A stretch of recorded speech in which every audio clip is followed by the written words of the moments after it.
BD news অ্যালার্টের আরও একটি সংবাদ সংযোগে আপনাদেরকে স্বাগত। ৬০ কোটি টাকার অবৈধ সম্পদ সজীব ওয়াজেদ জয়ের বিরুদ্ধে মামলা করেছে দুদক। প্রায় ৬০ কোটি টাকার অবৈধ সম্পদ ও অর্থ পাচারের অভিযোগে সজীব ওয়াজেদ জয়ের বিরুদ্ধে মামলা করেছে দুর্নীতি দমন কমিশন দুদক। তিনি সাবেক প্রধানমন্ত্রী শেখ হাসিনার তথ্য ও যোগাযোগ প্রযুক্তি বিষয়ক উপদেষ্টা। আজ বৃহস্পতিবার রাজধানীর সেগুনবাগিচা এলাকায় দুদকের প্রধান কার্যালয়ে সংস্থাটির মহাপরিচালক মোহাম্মদ আক্তার হোসেন এ তথ্য জানান। দুদকের অনুসন্ধানে দেখা গেছে সজীব ওয়াজেদের নামে ৫৪,৩৯,২০,৯৭৮ টাকার স্থাবর সম্পদ ও ৬,৭৮,৮৪,৮৯১ টাকার অস্থাবর সম্পদের তথ্য পাওয়া গেছে।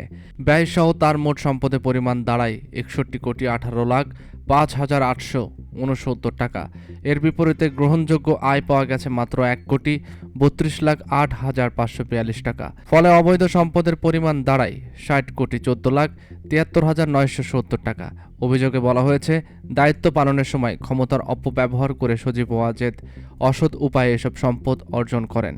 হুন্ডি বা অন্যান্য মাধ্যমে অর্থ পাচার করে যুক্তরাষ্ট্রে দুটি বাড়ি কেনা ও বিনিয়োগে ব্যয় করেন ৫৪,৪,৩২,২৫৮ টাকা। এছাড়া নিজ নামে দুটি ব্যাংক হিসাবে ৩,৪৬,২২,০৫৭ টাকা লেনদেনের মোট ৫৭,৫০,৫৪,৩১৫ টাকা সন্দেহজনক লেনদেনের তথ্য পেয়েছে দুদক।